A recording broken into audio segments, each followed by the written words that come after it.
ওয়েদারের দিকে নজর রাখবো। রাজ্যে দিনের তাপমাত্রা কমলো, আজ থেকে রাতের পারদ ধাপে ধাপে নামবে। বুধবারের মধ্যে নামতে পারে কলকাতার পারদ। রাতের পারদ পৌঁছতে পারে 17 বা 18-র ঘরে।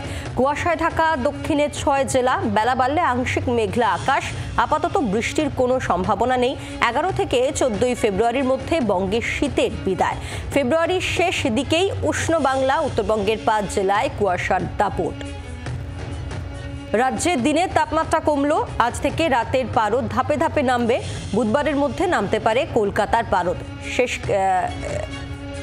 এর ফলে কি একেবারে বিদায় লগ্নে কোথাও আবারও একটু ঠান্ডা পড়তে পারে, শীত অনুভূত হতে পারে, সেসব বিষয়ে আমরা জানবো। তবে তার আগে আরও একবার আপনাদেরকে জানিয়ে দিই যে রাজ্যে দিনের তাপমাত্রা কমলো এবং আজ থেকে রাতের পারদ ধাপে ধাপে নামবে এবং বুধবারের মধ্যে নামতে পারে কলকাতার পারদ।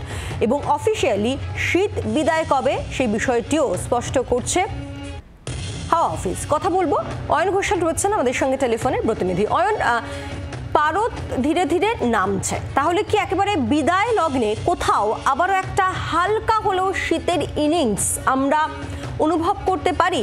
কি বলছে হাওয়া অফিস? একেবারে মঙ্গল, বুধ, বৃহস্পতি এবং শুক্রবার এই যে এত বাড়তে বাড়তে রাতের তাপমাত্রা 22-এ পৌঁছে গেছে, এমনকি 31শে জানুয়ারির যে রাত ছিল সেই রাত ছিল বিগত 25 বছরের মধ্যে উষ্ণতম জানুয়ারির রাত। এই অবস্থার পরিবর্তন আজকে রাত থেকেই ঘটতে চলেছে। এই মুহূর্তে অর্থাৎ গতকাল রাতের তাপমাত্রা 22, যেটা আজকে রাতে নেমে 20 বা 21-এর ঘরে যাবে এবং তারপর ক্রমান্বয়ে বুধবার বা বৃহস্পতিবার পর্যন্ত সেটা কমতে কমতে 17-18-র ঘরে যাবে। তাতে হয়তো দিনের বেলা শীতের কণামাত্র লেশ থাকবে না, কিন্তু রাতে বা ভোরের দিকে একটা খুব সামান্য শীতল আমেজ পাওয়া যাবে। তবে এটাই একেবারে লাস্ট ইনিংস পায়, তার কারণ শুক্রবার থেকে ক্রমান্বয়ে তাপমাত্রার উত্থান এবং 11 থেকে 14 ফেব্রুয়ারির মধ্যে আনুষ্ঠানিকভাবে বঙ্গে শীতের বিদায়। ফেব্রুয়ারি মাসের শেষ সপ্তাহ বেশ উষ্ণ অনুভূতি আনতে চলেছে, এমনটাই পূর্বাভাস পায়। ধন্যবাদ অয়ন।